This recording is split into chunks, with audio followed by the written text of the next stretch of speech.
So Arsenal made it through to the fourth round of the FA Cup. Took it a long way. We did it the hard way, didn't we, after extra time. This is the Aftermath show.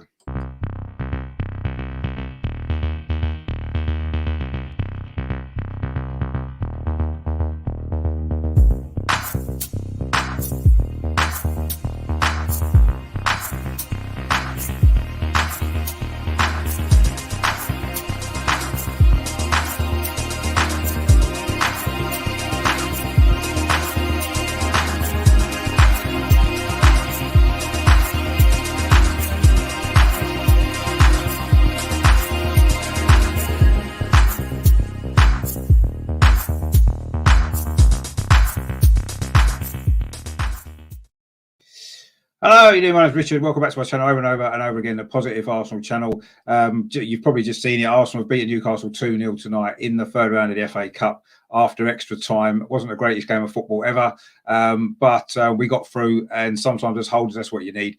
Joining me tonight, he's back again. It was obviously on last night as well. Back on the channel again. It is Melvin. How are you doing, Melvin? You all right? Yeah, I managed to stay awake after that game. Thanks, Richard. Yeah, it wasn't the most exciting 2 hours of our life, I suppose. But I guess when you suffer a game like that, the least you want is to win it at the end, and we managed to do that, even though it wasn't the most inspiring of performances. I mean, credit to Newcastle. I'm hoping to get Paul on as well. He was on last night, a Newcastle fan. He's a bit busy on his channel for now, but if he gets time while we're going, he'll come on as well, just to get a Newcastle perspective on the performance overall. But I think if we start, just have a look at this. We'll just talk about this first of all.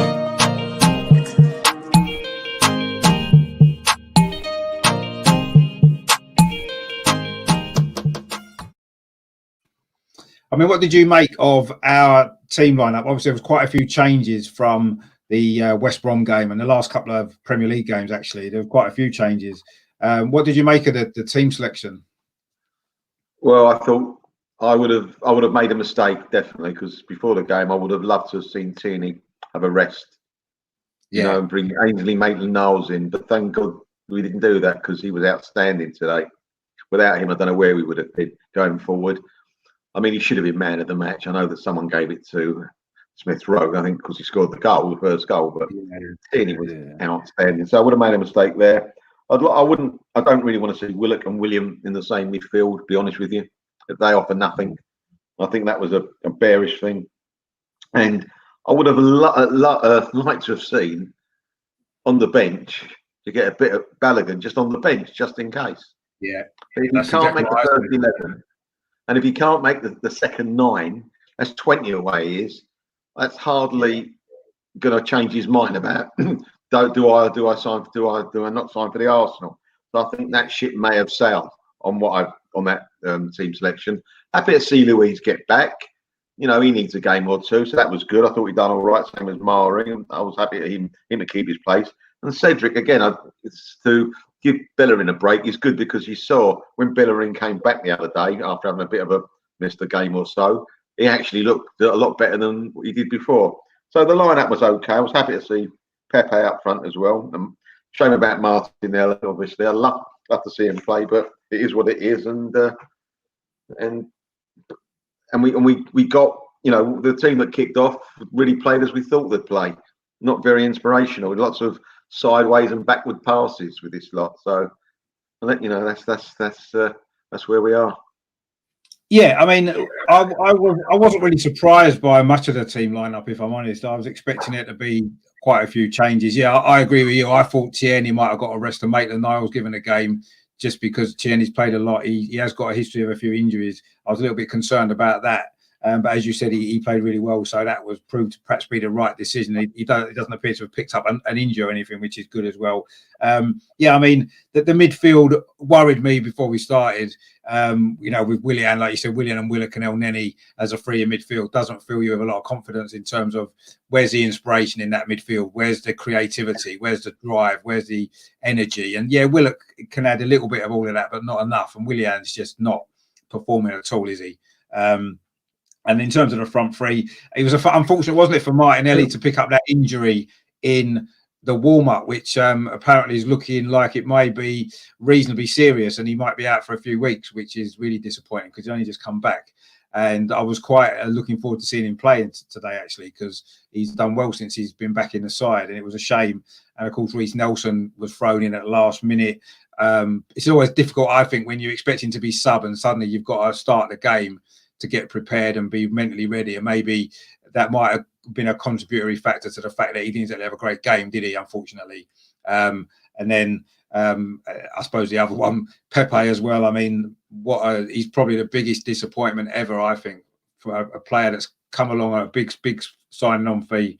We paid a lot of money for him, and he's not good enough on a consistent basis. He does one or two nice little clever things, and you think he's got something there, and then it comes to when it matters, and he just can't produce the final delivery or the final ball. He had a couple of opportunities tonight. Again, I don't think he did particularly well.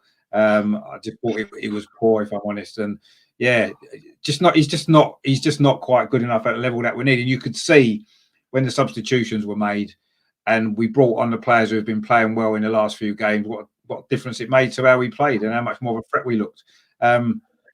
What did you make of Newcastle, actually? Because I was expecting them to be a lot more passive, maybe, than they were. I thought they actually came and had a go at us at times. You know, they were never going to. It was never going to be all out attack, were they? But I thought that they did come at us a bit. They caused us a few problems. That Andy Cole had a good game. What did you make of Newcastle's performance? I thought they actually done all right. They seemed to grow with confidence when they realised that really we couldn't really attack well. I mean, their goalie didn't touch the ball, did he, the first half? So I think they actually, as I say, grew in confidence. The only cutting edge they had was Andy Cole, not Andy Cole. Andy Carroll, sorry, Andy Carroll's the only cutting edge they had. If they had another one up front with him, I think they might have, that was decent. I think they might have, won it. I really think that, because I think if we had gone 1-0 down, I think we would have struggled with this team. Luckily, we brought subs on, but everything would have been, shoulders would have gone down with this team. The first 11 that was picked. You're talking about Nelson for a second. I agree that perhaps he didn't expect to go straight on, but you've got to get yourself mentally ready that you're wearing the Arsenal strip. You're ready to go on at any time, and he didn't actually grow better with the game, which could have leveled that out. I don't think he got better at all, and I thought that he's one of the players that was given another opportunity today to knock on the door to the manager and go, look, I'm there. Anytime I'm there, I'm ready. And today, I'm sorry, he didn't show it. Absolutely. And Pepe, oh, how frustrating is him. I was trying to make points that he's playing well. He was beating the players, getting stuck in. He was riding a couple of tackles, actually. But some of his shots were powder puffs. Absolute, no timing at all. In fact, the best shot he had, I think, got blocked just inside the box. And that was going in, I thought. And the defender came across and blocked it. It's so frustrating. Because as you say, he's got it there. But it's just that last pass or that last shot or something. He seems to be greedy at the wrong times and not greedy at the wrong times, if you know what I mean. He's not greedy. Yeah. He's just sometimes he goes it alone when he shouldn't, but other times he passes when he shouldn't. He's got one man to beat and he's on, and he seems to pass it, and he's like shuts his eyes and gives it, and it's even money where it goes.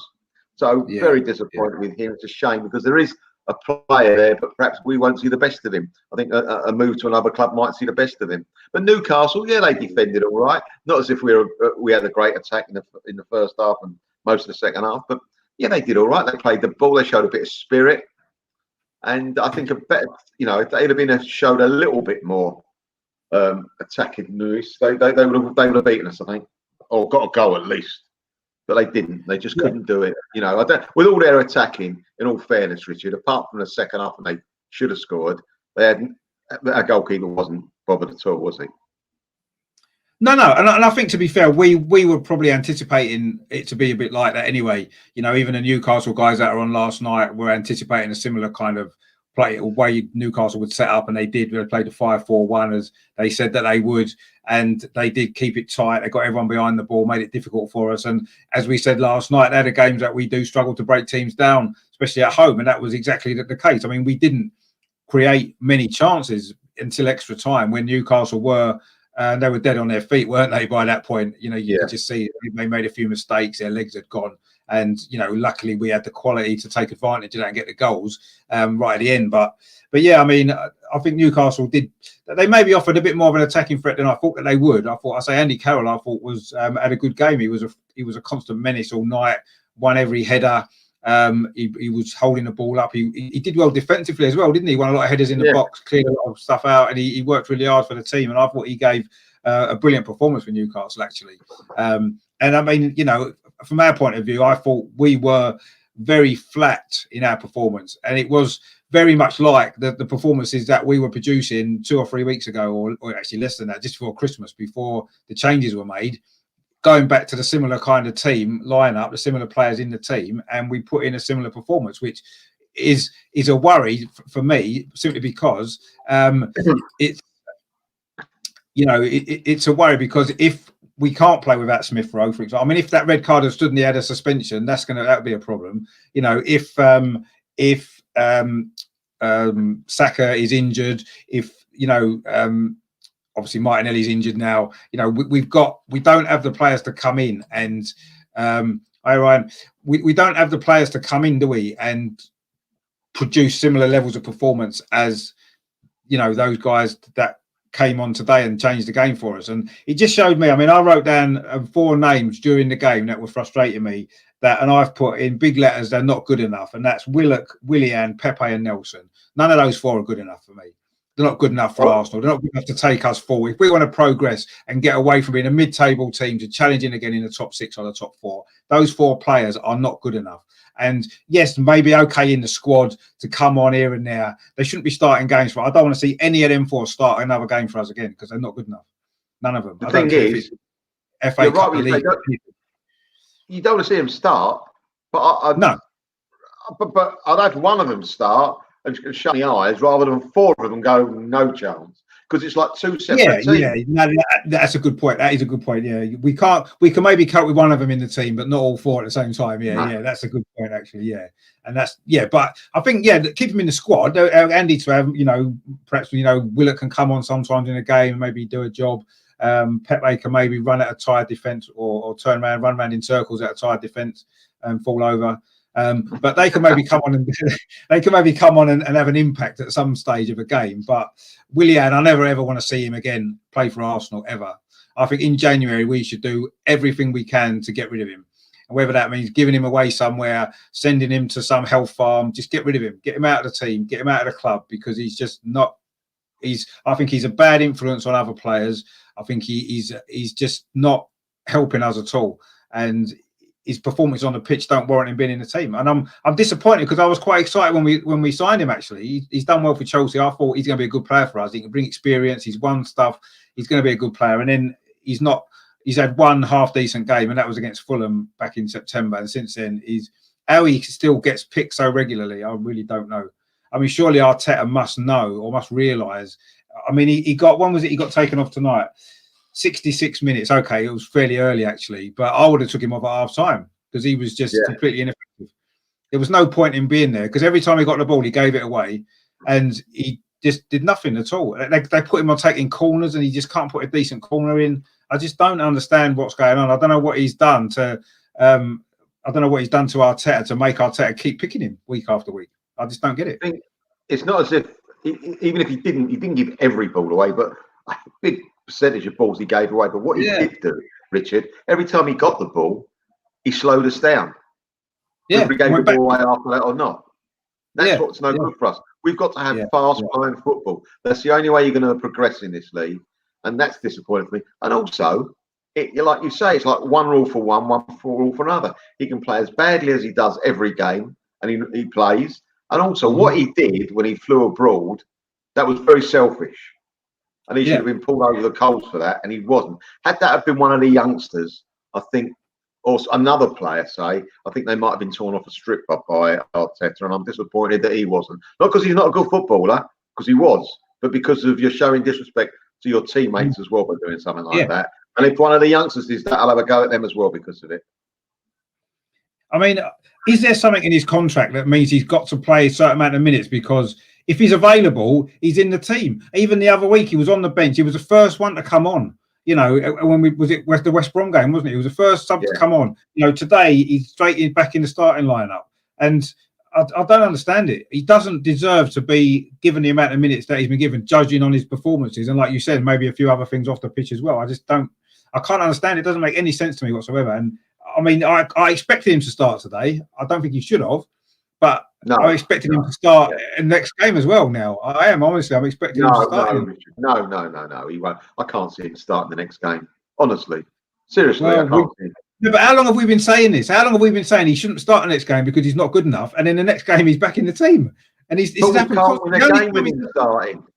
Can we? We can't win a game with it. I mean, you say, look at the obvious things. That's an obvious thing. It sticks out, doesn't it? Every time he starts, apart from the Fulham game, and you've got to take that out of the equation now because that was a one-off. Every time he starts, we struggle. Every time he doesn't start, we win. There's, you know, a minute. There's a type of recurring dream here, isn't there? Yeah, I mean, it was one of the problems, but we've got other problems as well, as you say. Other players that shouldn't start the game. And and also, like you say, we're relying too much on a few players because those few players make the others play. So it's they do. Very, very important.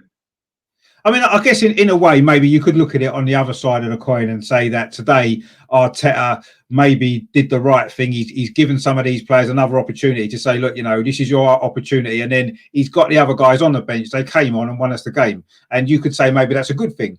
But for me, it isn't necessarily a good thing because it means that without those guys in the team on the pitch, we're going to struggle because this performance today up until then was very similar to a lot of the league performances that we've had over recent weeks, and it's not good enough. And that is a worry. It is a worry for me actually that we're so reliant on a couple of guys that are very, very young. Saka, Smith Rowe, you know, 19 and 20-year-old. Obviously Martinelli as well. He's only 19 and he would have probably played a big part today if he hadn't got injured. He's another important player that we rely on, and it's good that we've got these great young players, but it isn't good that they're the ones that we're having to turn to make everybody else step up their performance and get us wins. And Smith Rowe, to me, I know he did get man of the match today, and I could see why he got it because he did produce that bit of quality. He shouldn't have been man of the match, but I can understand why he was giving it. And I thought he did show that quality that we've been lacking up until that point in the game. When he came on, he started to show that quality that he's got, and it's what he's shown in the last 3 games as well that he started. And he's going to be a hell of a player, but we do need to look after him because he's so important to us now, isn't he? And Saka came on and he was brilliant as well, wasn't he? I'm very well, Saka. The thing with Smith Rowe's goal, he's the one that actually won the ball back. Back, gave it and carried on running past the forwards, which no one ever done it in the game. You know, in the game, no one. There's only one person in the box until he came on, Rowe. When all of a sudden we got 2 people in the box, the ball from Lacazette plays him in, and the first touch with his chest was very, very good. Took him away from the defender. And what he done, I don't know if you remember, Paul Merson scored a goal against Spurs at Highbury, where again he took the ball one way to the right and he hit it the other way, right in the corner. Do you remember that goal? Yeah, I do. Yeah, it was a bobbly pitch, wasn't it? It sort of bobbled in, didn't it? Bobbly pitch. Yeah. It was a very similar goal, actually. Yeah, it was a very similar goal. Yeah. And I suppose he's got a little bit of Paul Merson about him actually at times, doesn't he? The way that he moves and stuff like that. So yeah, I mean, he's obviously a great player, and he made a big impact today. I say Saka as well. I thought was brilliant when he came on. He's another one. Isn't he? To me, there was 3 players at the end of on the pitch at the end. They were the only 3 players that are looking to get the ball forward quickly, which is Tierney, Saka, and Smith Rowe. And when all 3 of those are playing, we look a lot more dangerous. It's because we are looking to get the ball forward quickly, and we're getting teams turning. Newcastle, they came set up to be solid, which you can understand. We couldn't. Up until that point, we didn't look as though we were ever going to break them down because we didn't have the quickness of moving the ball forward. And as soon as we got them, as soon as those 2 came on in particular, suddenly we started to have 1 or 2 opportunities. Newcastle had 1 or 2 as well, let's be fair, and we got a little bit lucky a couple of times that they missed. But I mean, what would have happened in sort of normal years? This would have been a replay, wouldn't it? It would have been an extra game. It would have been a replay away from home, which wouldn't have been easy. Going midweek away at Newcastle, and you know we could have ended up going out and screaming. in a midweek game. The atmosphere seems more in a midweek game, doesn't it? Night game. Yeah. And then Yeah. Newcastle, 50-odd thousand, 55,000 screaming. You know, it would have been very, very tough. And they used to be, not like we spoke the other night, they used to be a very good cup team, Newcastle years ago. Yeah. Very good. And that's really, with all due respect to Newcastle, all they can hope to win at the moment. They're not going to win the league. They're not going to be in the top four. You know, so where they're not going to be in Europe. So apart from the AFL, which they messed up this year against Brentford, this was their last chance to win anything so early on. Yeah. No, it was, and I mean, it's like the guy said last night, wasn't it? You know, they want Newcastle to take it seriously. I thought they did take it seriously. To be fair, I thought they gave it a go. They probably played as well as they could have played with a team that they had and the injuries that they've got and everything. I mean, they only had 6 players. Was it 6 or 7 on the bench when you could have had 9? So they took 2 players out of the squad, didn't they? Just yesterday or whatever it was. So you know, in the circumstances, I thought they gave it their all actually. And I don't think. I mean, it's the same. If Portland come on and ask him, you know, whether he felt as though that they did give everything that they could have given to try to get a result in that game, I thought they did. And, you know, luckily for us, it wasn't enough for them and we managed to get through. But, I mean, if I was a Newcastle fan, I'd certainly be happy with the way that they approached that game today and what they gave in that game for 2 hours. I think we were slightly fortunate, right, to win the game. We could have got beat, really. Yeah. They should have scored. Yeah. But I want your opinion. I thought we should have had a penalty. I thought the guy tripped Aubameyang, not with a proper tackle. He put his feet behind himself.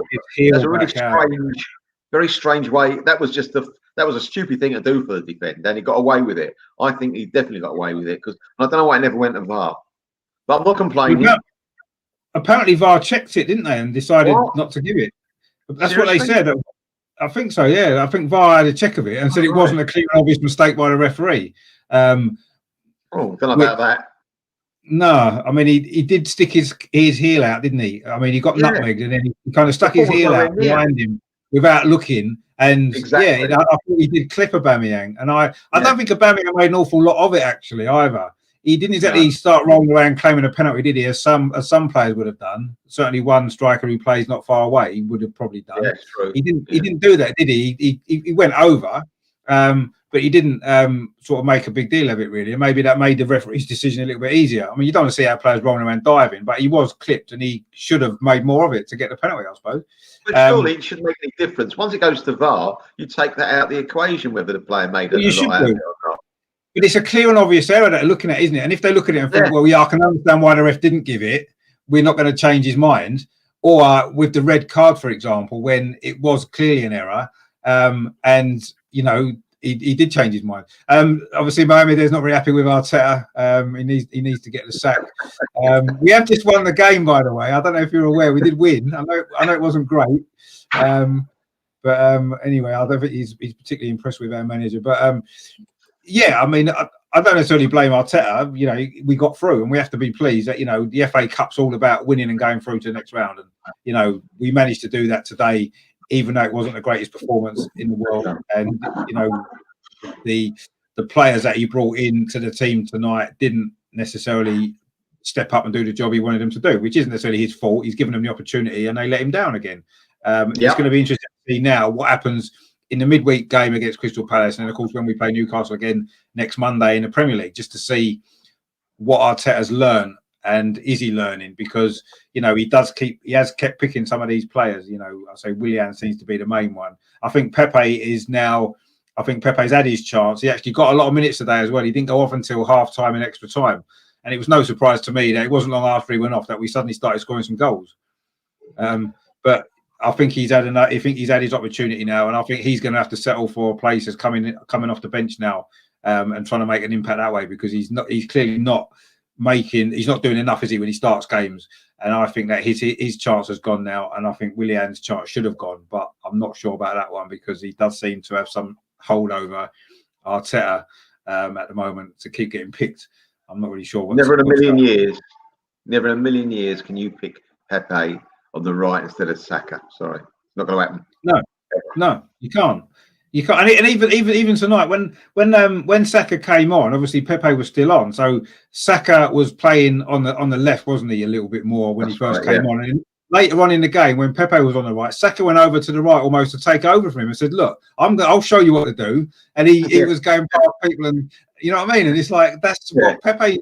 If Pepe did that, if Pepe went past people, got crosses in like Saka does, you think, well, fair enough. You know what I mean? He deserves a chance, but he's not doing it. Even when he goes over the left-hand side, he's not doing it. And it's just, I don't know. I think his time's up. I honestly do. I don't. I think we should maybe look at trying to cash in on him at some point, maybe at the end of the season. I know we owe a lot of money for him still because we were paying in installments, but there must be some sort of HP where you can cash in halfway through. There must be. You know, after 2 years, you can cash in and move him on. I think that's what we've got to do. Mark there saying we need a captain who's a leader. Yeah, we do. And I think the natural one, I suppose, at the moment on the pitch who's a leader is obviously Tierney, isn't it? He's a great leader. I think David Luiz as well is probably a leader on the pitch. And I thought he had a good game tonight, David Luiz. I wanted to say that. You know, I know he likes them long balls, and I thought Andy Carroll caused him a lot of problems, but I thought he stuck to it pretty well. And yes, Andy Carroll had a couple of chances to win the game, but I thought overall David Luiz done well tonight. And I thought his balls did well as well. I thought Mari had a decent one. He's doing well, Omar, isn't he? He's been playing well last 3 or 4 games, actually. He's settling down now, isn't he?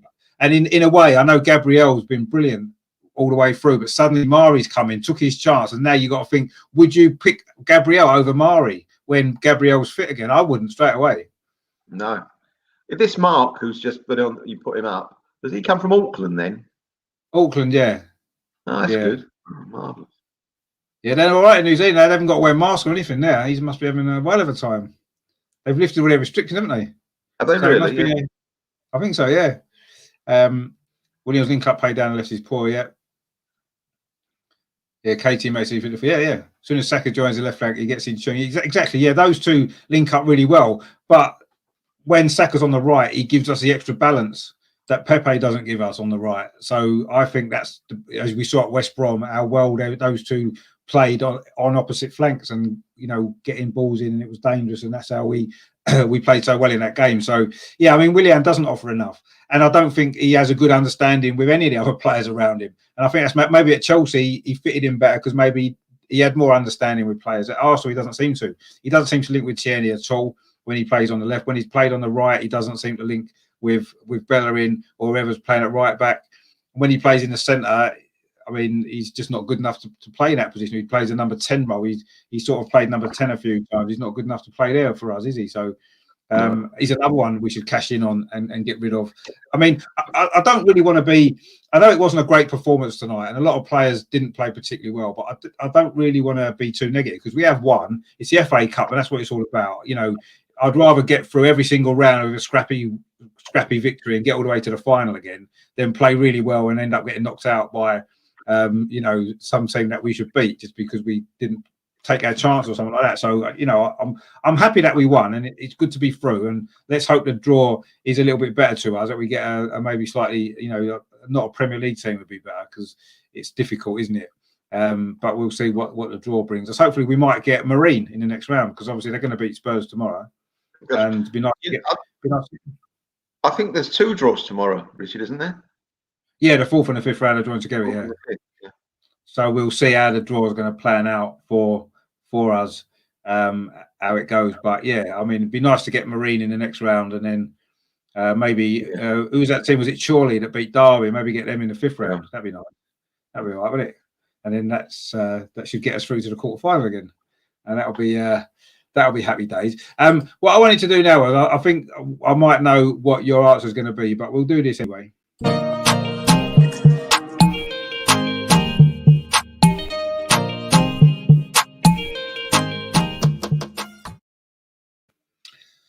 I mean, I know obviously on the telly they gave it to Smith Rowe because he did score the important first goal and made a big impact. Who would you have given man of the match to? By a million miles, Tierney. Absolutely. Head and shoulders above the rest. Absolutely. He was our best forward, actually, not our best defender. He was our best forward. Yeah. The amount of crosses he put in was phenomenal.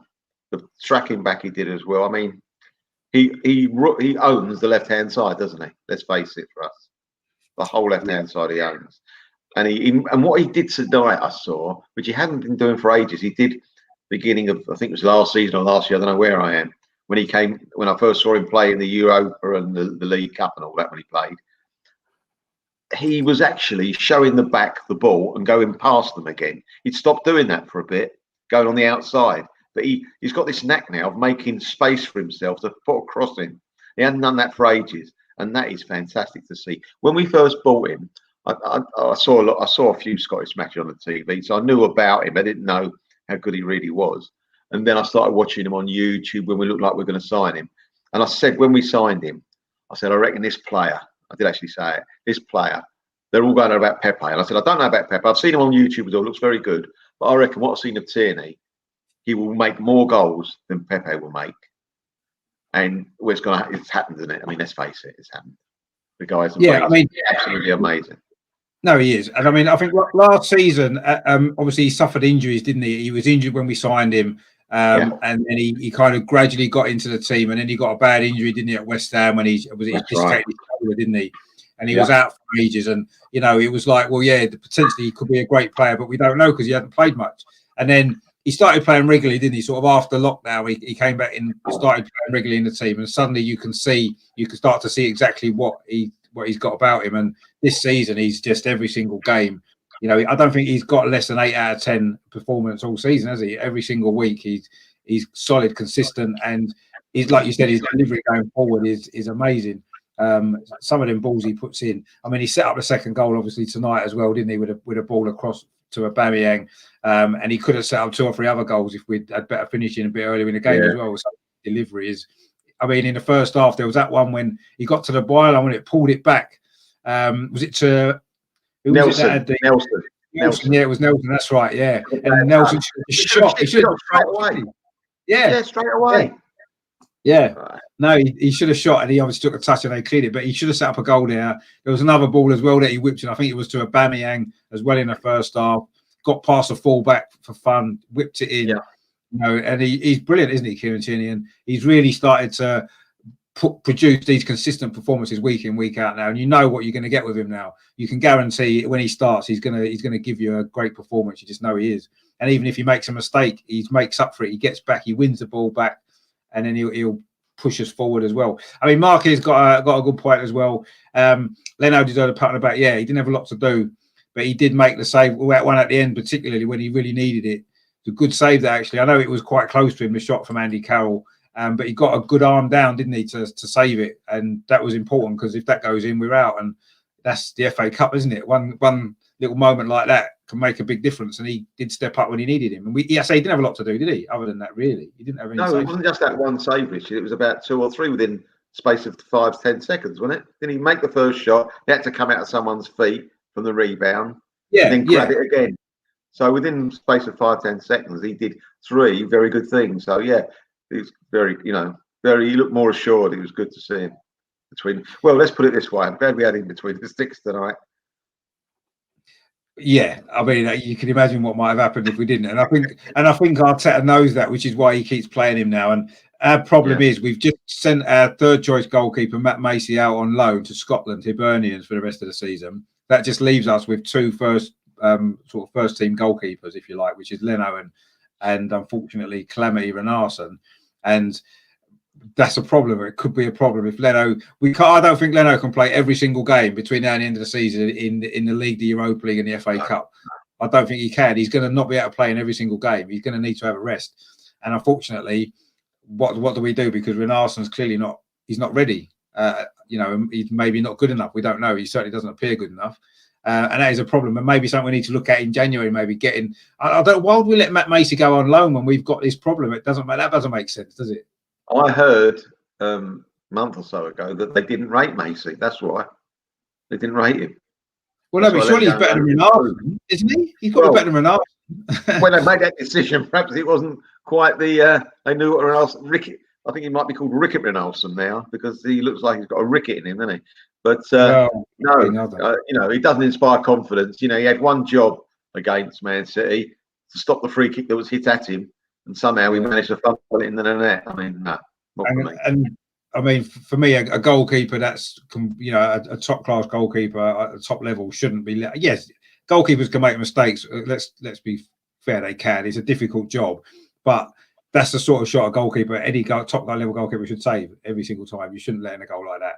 And when I first saw it, sorry. Yeah. When I first saw it, it reminded me, Richard, of when you have an injury to a goalkeeper and you put your centre forward in goal. It was that much, you know what I'm saying? It was that type of like the hands were in, the body and the hands were in the wrong position. It was just like, hold on. You're right. No, you're right. He didn't look like a goalkeeper, did he, in that game at all? Actually, for most of it, to be fair. And unfortunately, now he is our backup number 2 goalkeeper. He's only, I say, the only other first team goalkeeper that we've got now with Matt Macey. I mean, if Matt Macey, if they believe that Matt Macey's not good enough, he must be terrible. If Renardson's better than him, he must be dreadful. And maybe it's just as well he has gone out on loan. Maybe then I don't know, but I just don't understand why that's happened. Does it mean we'll be bringing in another goalkeeper? Well, let's hope it does. Let's hope it does mean we're going to bring in another goalkeeper, because I think we need one. We haven't managed to get Paul, but I've managed to get another Newcastle fan on to give a Newcastle perspective on the FA Cup game tonight. His name's Gareth. Welcome to the channel, mate. You all right? Hello, mate. You all right? Hi, yeah, Gareth. very well. Good evening. How you doing? Happy with the victory? Well, happy to go through, obviously. I mean, it wasn't a great performance from Arsenal, particularly, was it? I mean, I wanted to know, actually, what were your thoughts on the way Newcastle played? Because I thought Newcastle done all right, I thought they played well. We won it, didn't we?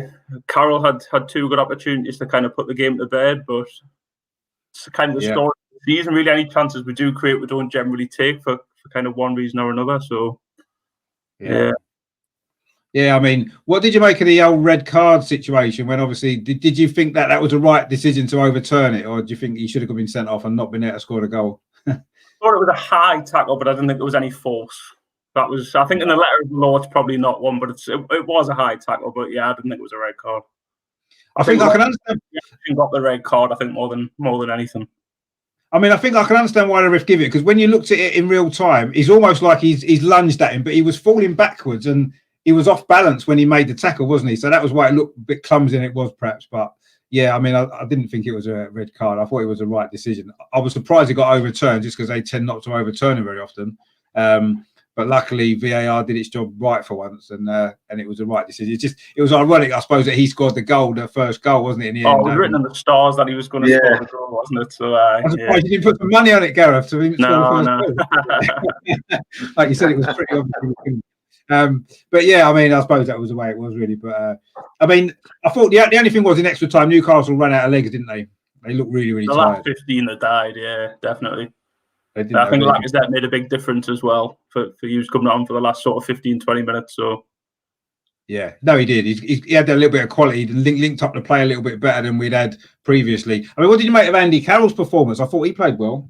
Yeah, I think the goals done him a world of good. He got the goal in the last game, the kind of the consolation goal against Leicester, and he looked a different player tonight. But again, it's just his end product, isn't it?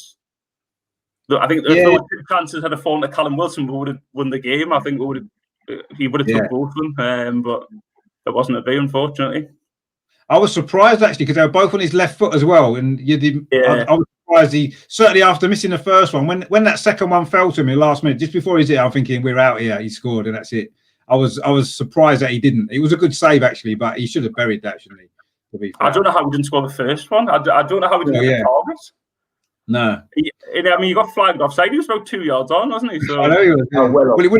It would have got given, wouldn't it? Because obviously the VAR would have given it as a goal. So that was a bad. But yeah, having missed the first one, when the second one fell to him, when the ball sort of ricocheted to him, I'm thinking that's on his left foot. He's going to score this, and I thought that was it. We were out, but I say luckily Leno made a half decent save, and we managed to scrape through, and that's what it was. It was scrape through in the end, wasn't it? I suppose definitely. It wasn't any more than that. It was one of those sort of games where usually it would have been a replay. We said that a bit earlier. Usually it's a replay there, and it 0-0. It's a difficult replay for us midweek at your place, and I think that could have been a difficult night for us. But I suppose the way it is this season with no replays, just get the game over with. And I know they were talking, weren't they, about going straight to penalties instead of extra time. Maybe that might have maybe done you a favour more. I don't know, because I say you had nothing left in extra time. I didn't think your legs had gone. You'd made all your Andy Carroll ran himself into the ground, didn't he? Yeah, definitely. I don't think he's has he ever. I don't think he's played 90 minutes, has he? Let alone playing 90 minutes and half of extra. No, I don't think he's played 10 minutes, mate. To be honest, so. Well, yeah. But no, so he certainly put a shift in as well, actually, didn't he, for you? No, he had a good game, yeah, definitely. It was just a shame, and in the end, I say it was a shame in the sense that it was a mistake, really, that gave us the goal in it by Clark, who had played pretty well, and then I think he just he seemed to be stuck in two minds, didn't he? And he didn't know whether to pass it or lump it long, and in the end, he kind of just over kicked it, didn't he? And Smith Rowe jumped on it, and we got a goal from that, which I suppose saved us the sort of agony of penalties, which would have been agony, I'm sure. Yeah. Although we've got a pretty good record in penalty shootouts. We've obviously won the Community Shield as well. Yeah, they do put us through it, Mark, unfortunately. Yes, they do tend to do that. But you don't mind so much when you win at the end of it all, I guess. You can suffer 2 hours of agony. I mean, it was a very, very... I don't want to call it a boring game, but it wasn't the most exciting game, was it? Really? I suppose that's typical Newcastle, though, is it? Really, I haven't watched them a lot of them this season.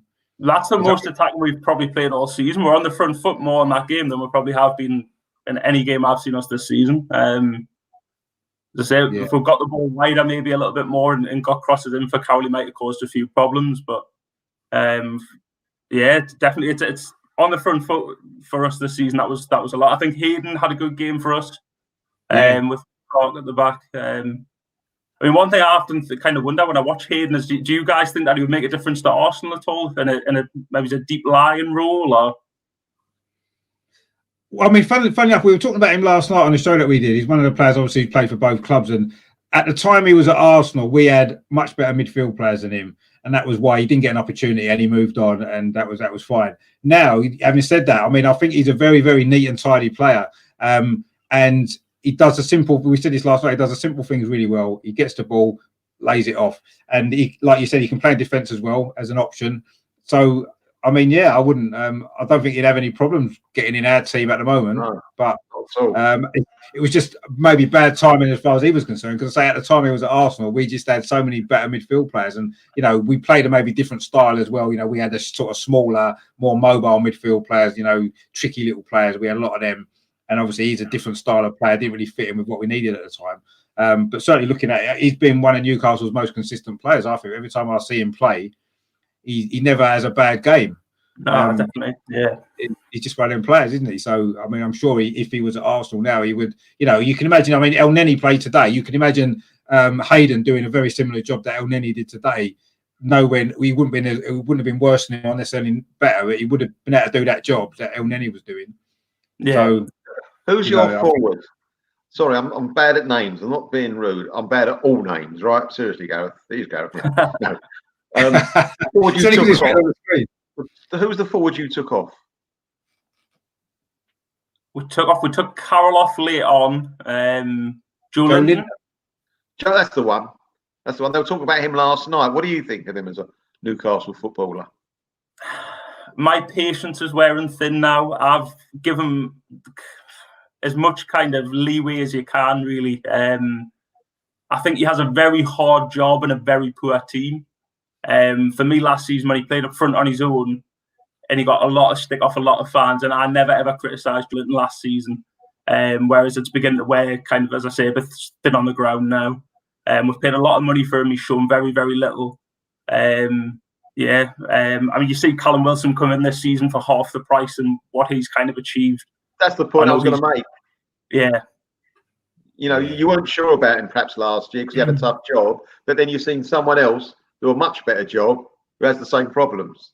So, because the boys on Friday night last night, they were Wilson into the team. I think Wilson's eased the pressure on him a bit, and I think he holds the ball up a little bit better. He's done a little bit better the last sort of 5 or 6 games for me personally, but again, he's not doing what we would expect him to kind of do, especially for the price tag that he's got attached to him. Do you think he would have scored them chances that Andy Carroll had tonight? Do you think he might have scored one of them, Joe Linton? The first one, I just don't get how anybody could miss it. I mean, I've seen you score that at 5-a-side, Richard, and I mean, that's saying something. So. Exactly, yeah. I've missed it as well, to be fair. Oh, you have, but to miss the target as well, like. Yeah, no, missing the target was bad, actually. Yeah, I mean, but then, I mean, Joe Linton hasn't. I mean, How many goals has he scored for Newcastle? Maybe 6 or 7, isn't it, in total in 1.5 seasons? I think it's 3 or 4, but he got the one against Spurs, didn't he? The one away, and then I know he scored a few in the cup. But yeah. I don't know. You'd either backed him to score maybe there. That one of them, certainly that first one, like you said, that was a bad miss actually. But yeah, I mean, I don't think he's actually a centre forward though, is he? I don't think that wasn't his position before he came to Newcastle, was it? Like an Andy Carroll type centre forward. That's not his position, is it? No, maybe he played it off the left wing and used to cut in a lot. Maybe similar to kind of what maybe Petty or someone's meant to do for Arsenal, where he comes in off the right hand side, but. Yeah, obviously he got shoved up front last season for the whole season. And I think it's destroyed him. Any sort of ability and things he did have, I think it's taken it all away from him, unfortunately now. So yeah, man. I mean, he sort of played that position today, didn't he? Sort of out on a more left-hand side. I thought he did all right actually. Yeah, he caused some problems it was Cedric at right back, wasn't it? Yeah. He's not the greatest. He's not the greatest player anyway, Cedric. To be fair, but yeah, I thought Joe Linton did all right actually in the position that he played. Like you said, I think maybe playing as a centre forward doesn't suit him because that's not his natural game, and he's not a natural goal scorer, as you can tell by when he's in position. Sometimes he doesn't finish like a centre forward, does he? But then having said that, he's centre finish like a centre forward either. But anyway, yeah, I mean, I thought overall Newcastle actually. Played well, and were you sort of happy with how they played overall? I know you lost the game; it's disappointing, but I think it's what we've come to expect. To be honest, I mean, I think we're 7 games without a win now. As I say, we were on the front foot by our standards. I think Bruce made positive substitutions, and I mean, I know Lascelles has been out with COVID, but he put Richie at left wing back, we put Murphy at right wing back, and my biggest thing with Newcastle this season is no matter what formation we play the same way. We'll always set off teams and we look to kind of supposedly hit teams on the break, and we just don't look like doing it. We can play 4-4-2, we can play 4-3-3 or 5 at the back, and still we sit back off teams. That's the most frustrating thing for me this season. I've said it more than once. But the display tonight, I didn't think we played badly. I think personally, I thought we had the better chances to win the game in the 90 minutes. As we've already mentioned, the 2 kind of Carroll chances. If we'd taken them, it's a whole different game, isn't it? But it's all ifs and buts. It's just a typical Newcastle fan, unfortunately. Well, if you'd taken one of the chances, you would have got through because we wouldn't have had time to get back. Yeah. No, exactly that last one, particularly. Yeah, I mean, maybe if the first one goes in, the game would have opened up a little bit more. I thought both teams were very cagey. In fact, it looked like I guess what it technically is a mid-table Premier League game, because technically that's what the 2 teams have been this season, 2 mid-table Premier League teams, and it did look like that sort of game, didn't it, for most of it? It did. Yeah. Just luckily we managed to. I say we did bring on a couple of younger players who had a little bit more energy and a little bit more quality as well, that kind of helped us win it in the end. But yeah, it was more of a relief than anything else to get through. But if you're going to win the FA Cup, you've got to get through these games. Not every game you're going to play well and win easily. If you're going to win the cup, sometimes you've got to grind it out, and we maybe had to do that tonight. Got a little bit fortunate on a couple of occasions. And what did you make of that? We just mentioned it before about the possible penalty on Aubameyang in extra time, wasn't it? When did he nutmeg part, didn't he? And he stuck his heel out. Did you think that was a penalty? I didn't think he made any contact. I seen Ian Wright on Match of the Day after, and he thought it was a penalty, and Shearer didn't. I don't know why he stuck his leg out, but I didn't think he made contact personally. I didn't think it was a penalty. I thought Aubameyang went down easy, but and VAR reviewed it as quick as I've seen any decision this season. It was literally a matter of seconds, and it was gone off VAR. So I don't know. I didn't say much. No, they did review that quick, actually. I mean, we were saying just before, it's like a clear and obvious error. It's supposed to be 4, isn't it? And maybe VAR looked at it and thought it's not a clear and obvious error, so we'll just carry on. Maybe that was also that. Maybe that's why they didn't.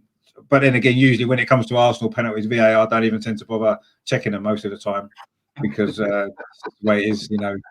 Some sort of VAR thing with Arsenal, we don't seem to get them anyway. But no, I mean, I could, if he'd given it, you could understand why he would have given it, I guess. And I don't think it would have got overturned if he'd given it. I don't think VAR would have changed it, personally.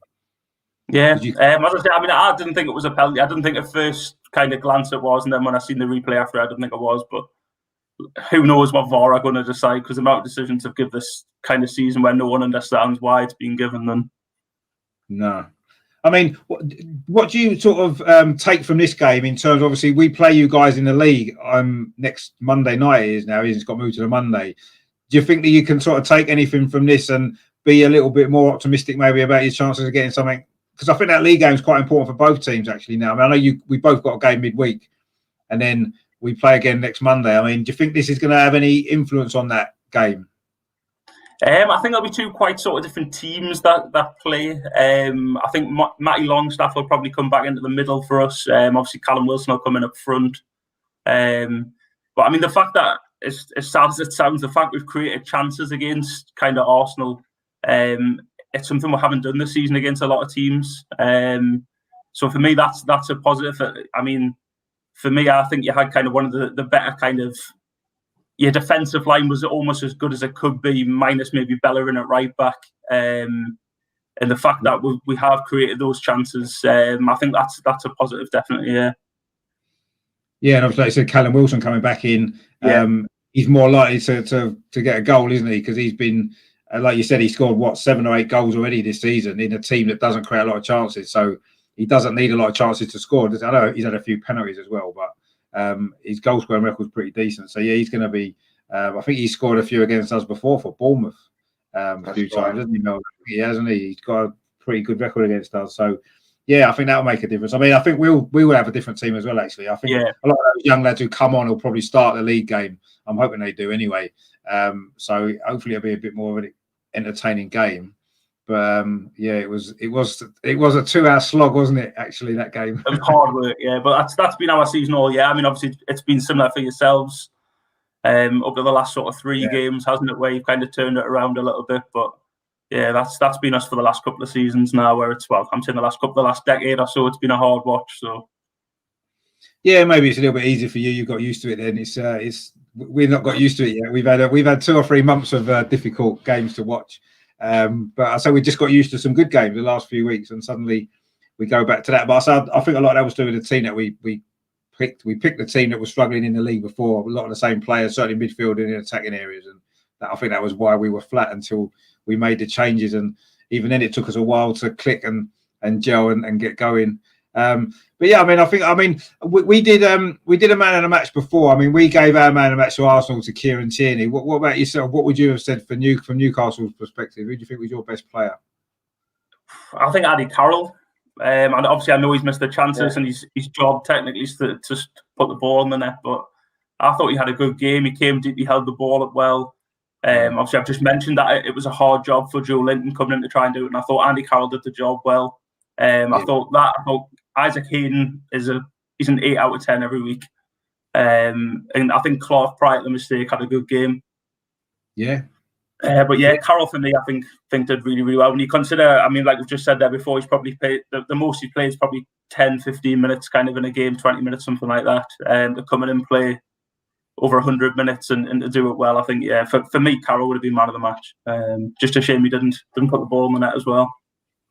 I mean, I thought he did a lot of good work defensively as well, didn't he? Won a lot of headers in the box, and when we put balls in and corners and free kicks, he sent it with everything at both ends of the pitch actually. So I thought it was a good all-round performance actually from him, and I was surprised he lasted that long.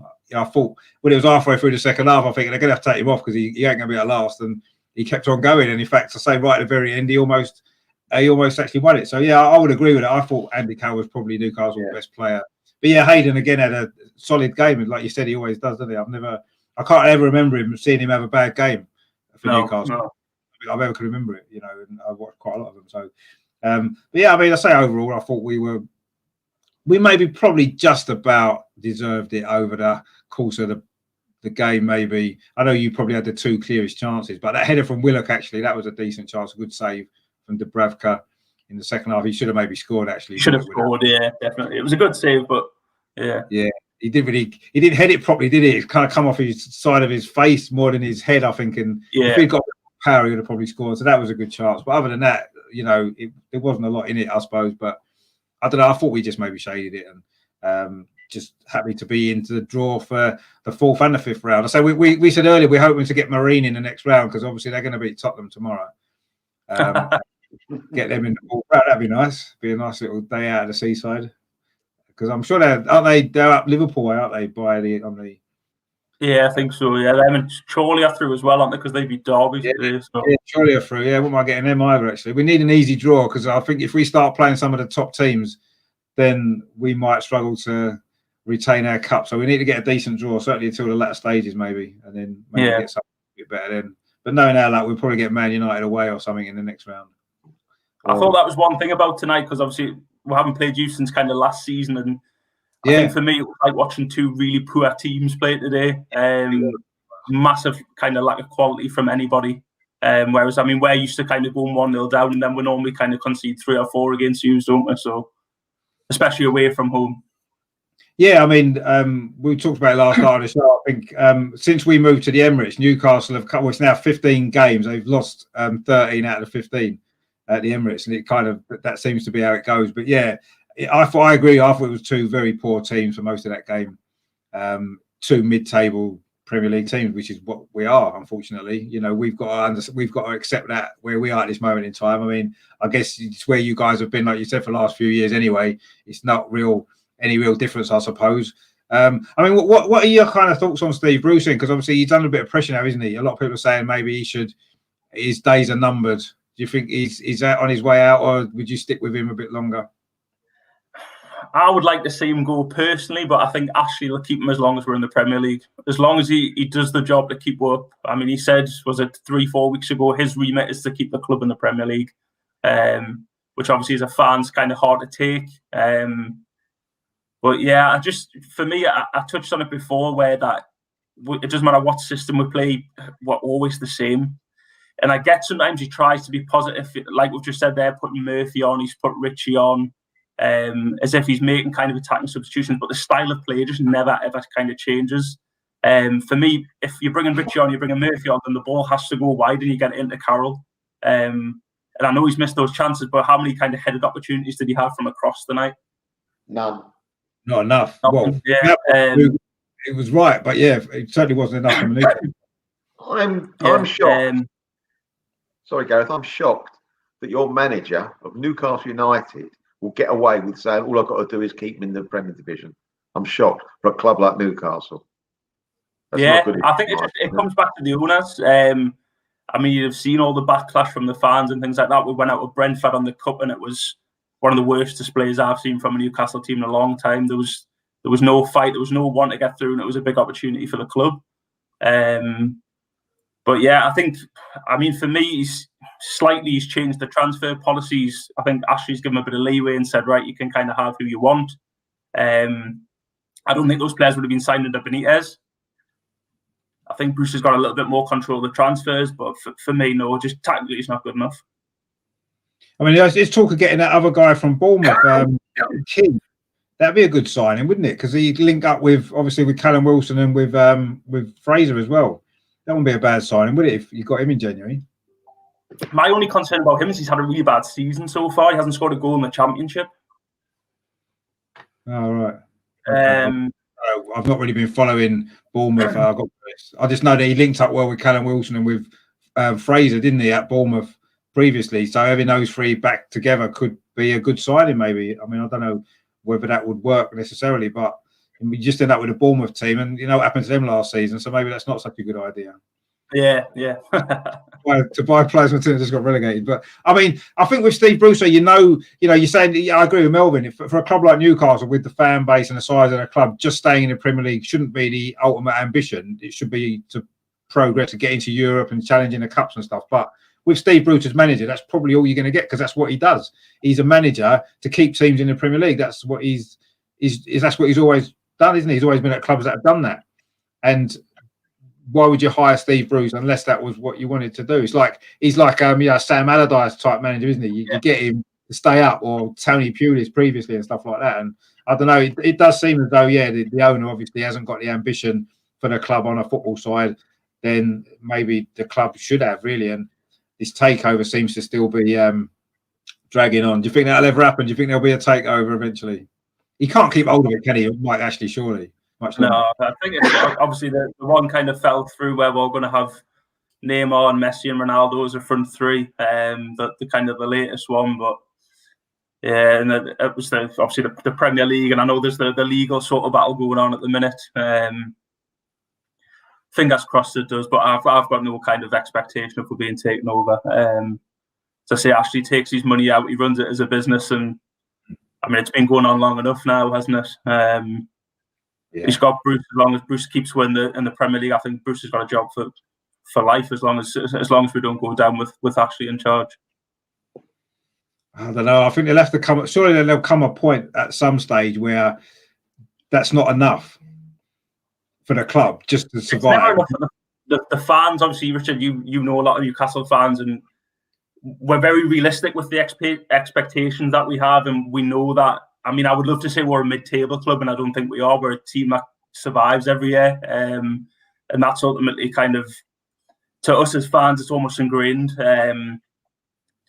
And I think, as I say, as long as Ashley's getting the kind of the money from the Premier League, I think he's happy. I would love for him to have more ambition. I mean, I just don't understand it. As I say, the League Cup, what was going through the players' minds to put in that sort of performance? They know the kind of how much it meant to the fans to get through and things like that. And is it Bruce? Is it the players? We're just there's no answer from our side. But obviously, Bruce came out and said it wasn't good enough. But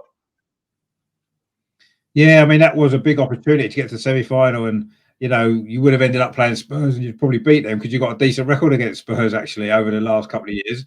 So you could have probably beat them and been in the final, and that would have been, that would have changed the whole perspective of the whole season, wouldn't it? And for Steve Bruce as well. I can't understand myself actually. Mike Ashley, like you said, he's happy to take the Premier League money, but surely at some point, the more successful the club are, the more money he can make. If that's the way he's looking at it, if Newcastle do win a cup, get to a cup final, get into Europe, imagine the extra money he would get from getting the club into Europe. And there's no reason why, certainly at the moment when how open the league is, and just having a little bit more ambition, Newcastle could challenge for the top 6 or top 8. Just with 2 or 3 new signings coming in, better quality players, even having to spend a bit of money obviously to get them. But it's money that you back, isn't it? I don't understand why you wouldn't. If you're in it to make money, the way to make money is to be in Europe. That's the way to make money. Yeah, but also, Richard, he doesn't want to lose money. He's probably thinking, rightly or wrongly, I can spend another 100 million. Doesn't necessarily mean we're going to get into Europe. That's 100 million pound down the drain. He's got his money back from Newcastle. He's making money. They don't look like they're going to go. Well, hopefully, they ain't going to go down for another 40, 50, whatever. No, they're not that type of club, hopefully, again, and not that type of team. If they stay in the division, which they should easily do year after year, and he doesn't have to spend a lot of money, he'd be reaping money in from being in the top flight division. So why should he? Why? That's not my view. That's probably his view. Why should I spend or risk more money to be where we are? I suppose it's a gamble, isn't it? Like anything, you can't guarantee success no matter how much you spend. You can't guarantee that you're going to have the success, I suppose. But I don't know. I just feel as though he first came in, as well as he spent the money, he spent big money. He gave kind of players big contracts, and it didn't work out. And I think almost he's had his fingers kind of burned. We got relegated not long after. And I think from that point of view, he just, for whatever reason, he doesn't want to take the risk again. When you look, we had the likes of Smith and Joey Barton and Nicky Butt all on huge contracts. And we ended up getting relegated. We had Mark Viduka, Michael Owen. I know that was Shepard's sort of signing, but it was under kind of Ashley's tenure when we went down into the Championship. And as I said, for me, I think he's had his fingers burnt once, and he just won't do it again. That could be the reason. Yeah, possibly. I mean, but there were some good signings made last summer window, wasn't there? With Callum Wilson, with Fraser, with that guy from Burnley who played tonight. He's not a bad player, is he? The one with the ponytail, I can't think of his name. Hendrick. There were some decent players come in actually. I thought the last transfer window, Newcastle did some good business really with those players coming in. I think a lot of money on Almiron as well. I know he's not the greatest player, but I think he's all right player. And he does a job for the team. I think. You still got your mug, by the way. Your Almiron mug. You still got that? Yeah. It's the only thing that keeps us going with he's smiling in the morning, despite that he plays horrendous on the weekend. But how's he been doing, Ryan Fraser? He hasn't been fit all season. I think that's been the big sort of thing with him, is he plays maybe a game and a half, and then he's out for a few weeks. which was obviously what his record was kind of like at the end of his Bournemouth career, wasn't it? And yeah, it's been much the same sort of story for us. He's never put a run of 4, 5, 6 games together. It's, as I say, it's been 1 or 2 games at best. He came on against Everton and he set up Wilson, and you thought, is this maybe the start of a kind of a game? But yeah, as I say, his fitness is the big sort of concern. I mean, he had that season, didn't he, at Bournemouth a couple of years ago when him and Callum Wilson, literally so many goals he created for him, didn't he?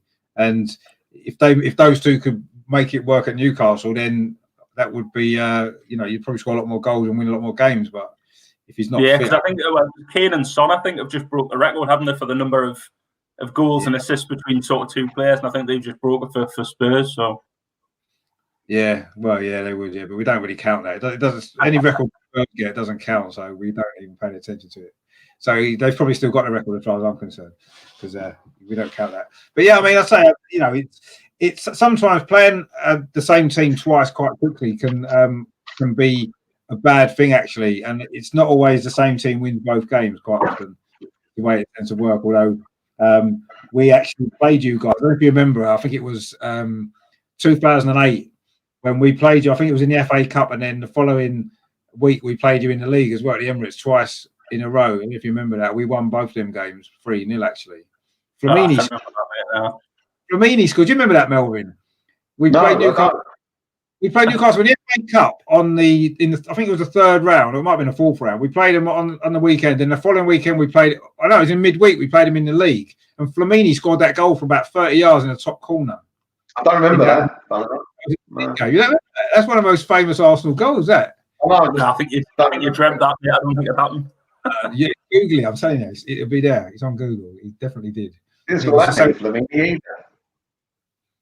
Yeah, Flamini. Yeah, he didn't score many goals, but that was a good one. And we won 3-0 twice in 4 days or something against Newcastle. Once in the league and once in the cup. So that'd be nice again to win the league game. But I think it's going to be, like you said, a completely different game. I think it'll be different players in both teams, and let's hope that. I think both teams made 7 changes tonight, didn't they? So I mean that tells its own sort of story, that it's going to be 2 totally different teams that play again, isn't it? So yeah, I mean, I can't get my head around the facts, right? I mean, I personally, whether it's because we've won the cup a lot of times, but I think the FA Cup is a great competition, and I think every single club in the Premier League should think they've got a chance to win it, because they have, technically. On a one-off game, if you play your strongest team and you're a Premier League team, you could pretty much beat anyone in a one-off game. It's possible. So I can't understand why Premier League teams would rather rest their players for the FA Cup game for a league game coming up. I just don't understand that. Why? What's the priority there? Get through your FA Cup game, and then you keep your season alive. It keeps you something to play for, doesn't it? You still got a trophy to fight. I've never understood why teams rest players for the FA Cup. I mean, obviously we did today. In the end, we've managed to scrape through, but I don't know. I'd rather see the strongest team possible in the FA Cup to get through, and then you can make 1 or 2 changes in the league, and you can, you'll still win a few league games. It's not like we're challenging for the league title. If we were up there challenging for stuff, you can understand it, but we're not, and we're probably not likely to be challenging for much this season in the league. Just play your strongest team and go for it, I think. And say a couple like Newcastle, what else they got to lose? You know what I mean? Go for it. For us, unfortunately, that was us going for it. I mean, we put a strong team out in the cup tonight. I think that's one thing to be fair to Bruce, is he has put sort of slightly stronger teams out. But yeah, no, I totally agree. I think, the only thing that with it is it financially kind of viable for them to do? Do you know what I mean? Is it worth more money for them to be a place higher in the league than what it is to get on an extra 2 or 3 rounds in the FA Cup? I think a lot of it comes down to money now, doesn't it? Trying to win trophies, though, surely, for me, just you want to be there. I mean, John was on the show last night, Newcastle fan. He just said that, congratulate us on the win. Yeah, you did make it tough for us, definitely. And then 2 chances, of course, yeah. Yeah, same to you, John. Yeah, stay safe, mate. And hopefully we'll speak again, no doubt, before next week's game as well. But like we said, it'll probably be a totally different game. Actually, just another thing, Gav, Dubravka playing in goal as well, it was good to see him back, wasn't it? He's a good goalkeeper, isn't he? Yeah, he is. I think it's the one sort of department in the team where we're lucky in having 2 keepers with Darlow as well. I think for me in the league game, I think we'll see Darlow come back in. I think his form this season definitely merits him coming back into the team. Obviously, Dubravka's been out a long time with an injury now.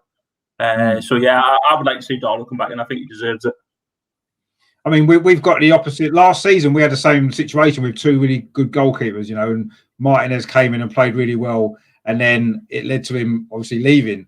And it's quite difficult to keep. Now Dubravka's fit, he's going to expect to play games, isn't he? You've got no more room to play in. What would happen, do you think, if, say, like you said, if Darlow comes back into the league, and I agree, he probably does deserve it because he's had a great season.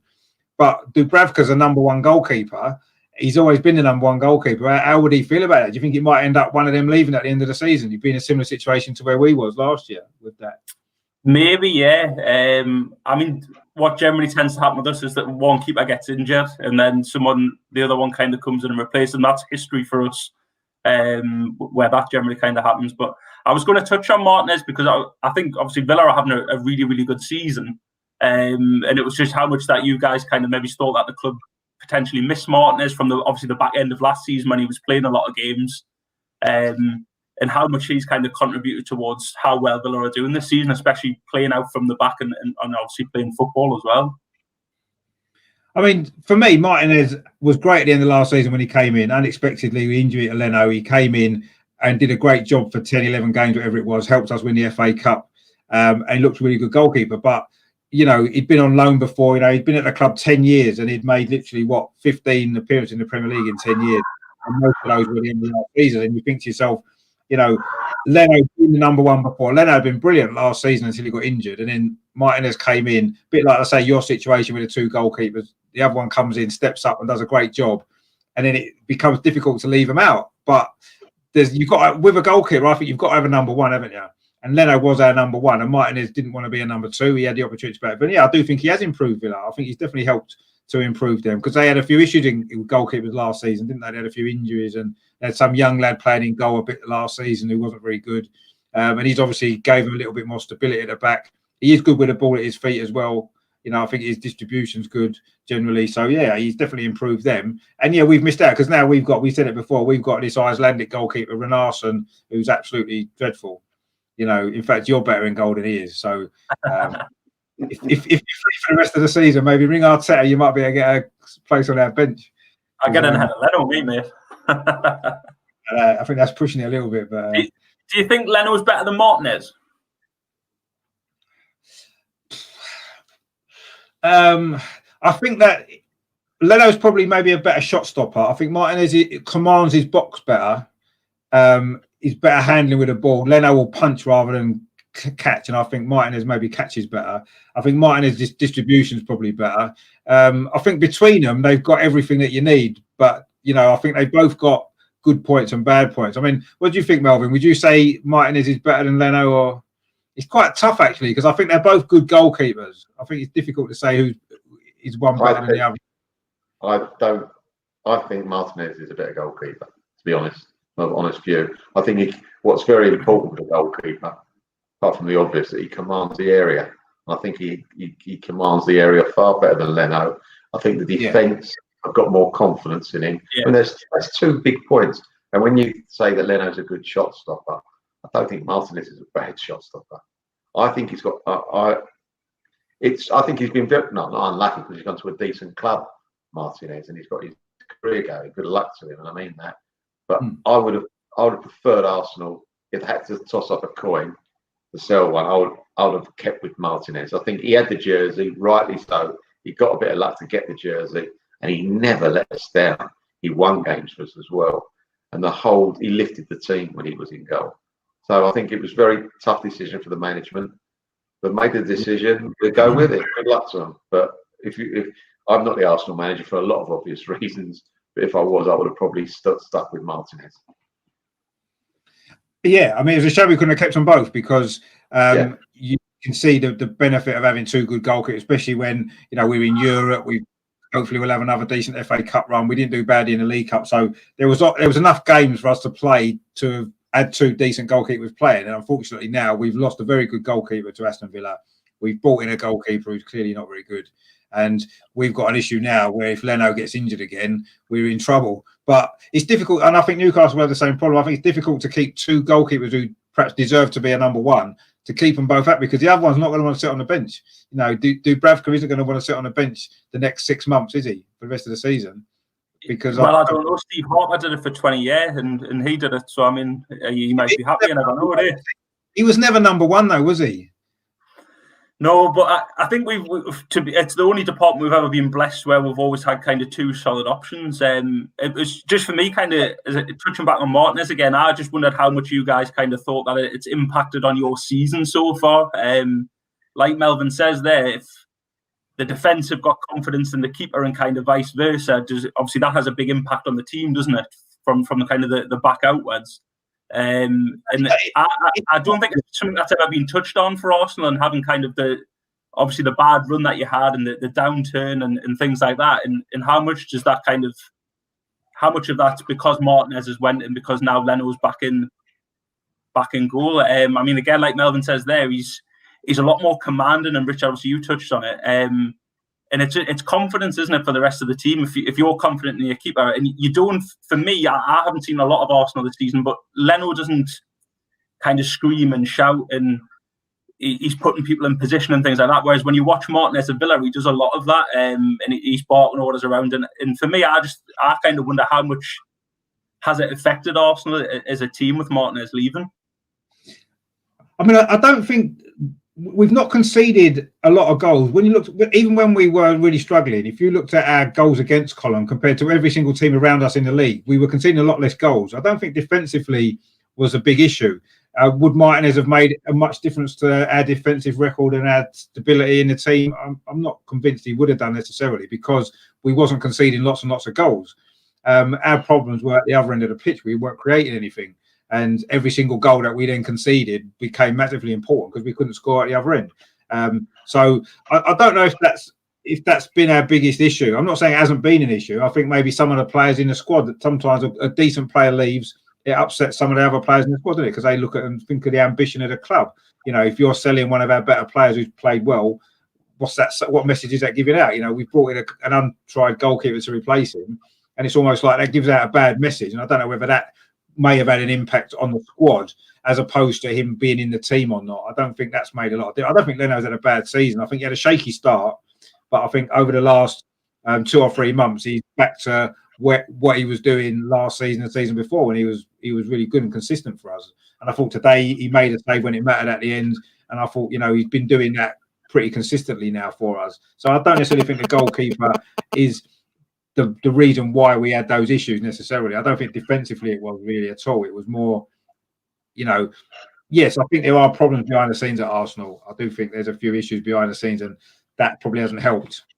But I don't think having him in the team would necessarily have made us a better results. Can I just ask you a question? I'm nitpicking here. I agree. I'm nitpicking. Everton away when we got beat 2-1, the winner from the corner, centre half, I think Martinez would have stopped that. Well, he might well have done, but then would you know, you look at some of the goals Aston Villa have conceded. You could look at them and think, well, Leno would have saved a couple of them. It's every goalkeeper is going to let in goals, aren't they? You know, the goalie at Liverpool, he's a great goalkeeper. He let in 7 goals against Aston Villa. Probably 2 or 3 of them he could have saved. So it happens, doesn't it? All goalkeepers are going to do that, unfortunately. It's just part of the job, isn't it? You know, I mean, the Newcastle goalkeeper Darlow's had a great season, but he's letting, no doubt. I mean, I don't know all the goals he's letting, but I'm sure there'll be a few he's letting that you could have thought, well, he maybe could have saved that. I don't think there's a goalkeeper ever that's played that hasn't had that same situation. They're not going to save everything, are they? They're just not. They're going to let in some soft. I just think Leno. I can't talk about. I haven't seen a lot about Villa. I've only heard that he's played very well, the keeper. But game like the Everton game, I think Leno was at fault for the everyone spoke about our forward not picking up the centre half, but I think the goalie was there, and I think the ball beat him when it shouldn't have done. I think we went 1-0 up away to Liverpool at the beginning of the season at Anfield, and I think he pushed the ball out when he could have done, I thought, a lot better. Perhaps I'm being a little bit biased here because I did like Martinez. I think that, you know, I might be, I probably am, but I'm not picking. But I just would have loved to have kept him in the team. No team, however good they are, look at the Chelseas of this world, Man United, Man City, Liverpool. They haven't got great number 1s and 2s. They've got great number 1s and decent 2s. Only decent. So I don't think we could have kept both. Actually, we're not in that league to keep 2. Well, I don't think anybody can. I don't think any team can keep 2 first-choice goalkeepers, because the one that's not playing is not going to be happy, and he's going to want to play. And I think Newcastle, now Dubravka's fit, are going to face that similar problem now, because I can't see Dubravka wanting to sit on the bench every week, even though Darlow hasn't done anything to be left out. And if Darlow gets left out, he's going to think, I shouldn't be on the bench every week because I was playing well.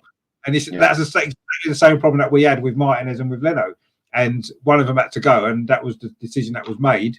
And, obviously Martinez has done well for himself. He's had a good season, and he's improved Aston Villa. They're challenging for Europe. So it's been a great move for him. We got a decent money for him, I guess, 20 million for a goalkeeper that's hardly played for 10 years.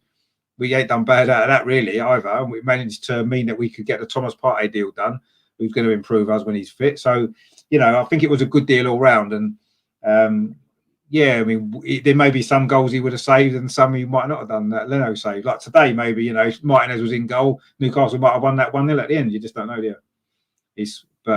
I'm really happy with that situation. My problem now is our second choice goalkeeper is our problem, that we haven't got one that's up to the job, and we need somebody else, and we need someone else quickly, because if Leno's injured again this season, then that's our season done. And we are in a mess.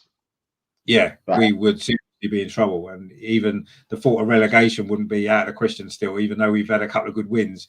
With that other lad in goal, I would fear that we wouldn't win another game, because we're still not scoring lots and lots of goals, and he'd let in 2 or 3. I mean, that Man City game was the worst goalkeeping performance I think I've ever seen from an Arsenal goalkeeper, probably since George Wood against Tottenham. Do you remember that one, Melvin? 1983, we lost 4-0, and George Wood let it back. I went to that game. Right behind the goal. Horrible. That was terrible. That was the first time I've been to White Hart Lane. That was that, and we lost 5-0. So that was good. But we had a few. The last time you went as well. No, I'll see us win a few times over the years. But I did go back after that, surprisingly. But that wasn't great. But yeah, so but no, I think the goalkeeper situation is what it is, isn't it? And I don't think you can keep 2 good goalkeepers like that. And we made that decision now, and that's it. And hopefully, it's not going to come back and haunt us too much. It has done. It did at the start of the season. I think there was a lot of things went on at the start of the season with Arsenal. A few things behind the scenes, the whole Özil thing as well, and a few other bits and bobs that caused us problems. And that added to the pot probably, but. Yeah, I mean, you know how much unrest that kind of caused, because, like you say, for Martinez to come in and play as well as he did, I mean, he was the goalkeeper in the cup final, wasn't he, as well? Yeah. You beat Liverpool and kind of other teams in the leagues and things like that, and then for the club to turn around and say, right, you're gone, sort of thing. It was more. He wanted to. The offer came in, and basically he turned around and said, I want to play regularly. Arteta couldn't guarantee him that because he's got 2 good goalkeepers. So he said he would rather leave and go there and play, and that's his decision that he made. So I don't think it was down to the club getting rid of him as such. Maybe they could have done more to try and keep him. That's probably a fair point. But, I mean, could Arteta not have said, "Well, you've earned the jersey; it's yours," and then say to Leno, "Well, it's yours to win back, isn't it?" I think for us at Newcastle, it's going to be a similar situation with Darlow and Dubravka. I mean, I think now Dubravka doesn't have the God-given right to be given the shirt, and Darlow will continue until he gets injured or he makes a few mistakes or kind of whatever it is. So, I mean, maybe. Yeah.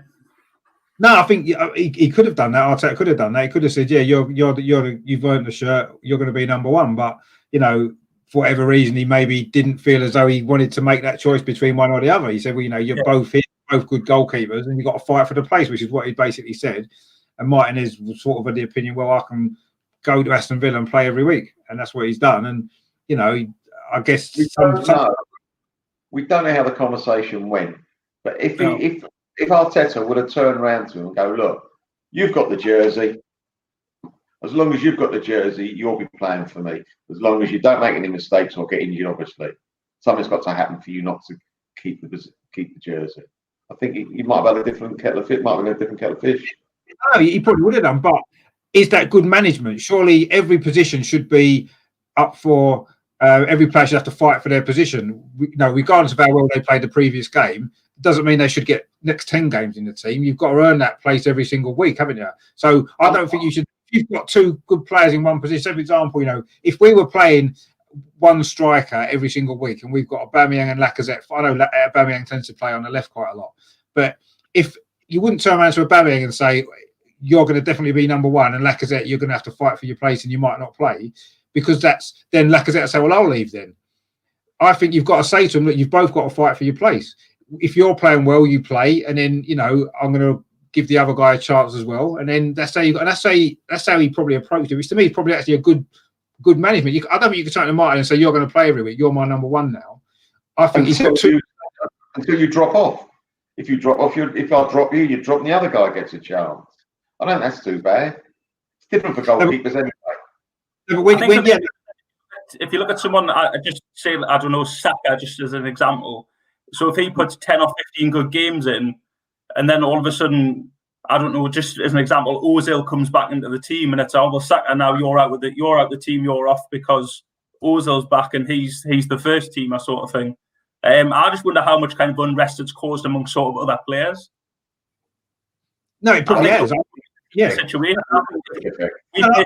United on Tuesday, and Dubravka comes back in. If you're then Andy Carroll, for example, you then say, well, how does that work when of how well he's played and things like that? So no, I think it probably, while they're still at the club, it probably does cause problems, because I think players themselves, they know who they really want in the team, or they feel should be in the team every week. And then if the manager picks other players, they're like, well, why has the manager done that? And they'll be talking amongst themselves at training and after training and on the phone to each other and stuff like that, won't they? Probably. And players do that. I'm sure that's at every single club. I don't know. It's a difficult situation, isn't it? You can't. And I think, it's the same in every position to a sense. But with Saka, you say that Saka then could get a position in a different area of the team because he can play somewhere else. The goalkeeper can't. That's the problem, isn't it? A goalkeeper can't play anywhere else. There's only one place in the team. At least Saka's got 2 or 3 other places he can get a game as well. And the outfield players can be a little bit more flexible. Whereas a goalkeeper's, that's it. They can only play there, and that's the only place they can play. And I suppose they don't get many opportunities in the same way that outfield players do, I suppose. And it becomes a difficult situation, but it's hard. And I think Newcastle are going to find that now for the rest of the season a difficult problem, because I actually think Dubravka last season was great. He played really well, didn't he, for Newcastle last season? Yeah. And he didn't do anything wrong today, particularly, did he? He couldn't have done a lot about a goal past him. So he had a decent enough game, and he'll probably feel he deserves to get straight back in the team and keep his place. But no doubt Darlow feels the same, and it's going to cause a problem. It will. Yeah. And unfortunately, it's how you deal with that. We maybe dealt with it in the way that we did, which maybe did cause a bit of unrest and didn't help things earlier in the season at the start. Certainly, Leno looked very shaky early part of the season. I think he's settled down now. Generally, he's a lot more consistent than I think he's been. But yeah, see how that works out, really. But I'm pleased with Martinez, as Melvin said. I agree. I'm happy for him that he's getting a regular game. He's playing well. He was a loyal player for Arsenal over the years. 10 years he was at the club, didn't get to play much, went out on loan a lot, and now he's found regular football, which is what everyone wants, really, don't they? Let's face it, everyone wants to play every week, and he's managed to find that. So yeah, match of the day's coming on soon, so we need to go and perhaps watch that as well. Thanks for coming on, Gav. It's been great to see you again. It's been a while. Yeah. You keeping all right, are you? Yeah, fine, mate. Yeah, you?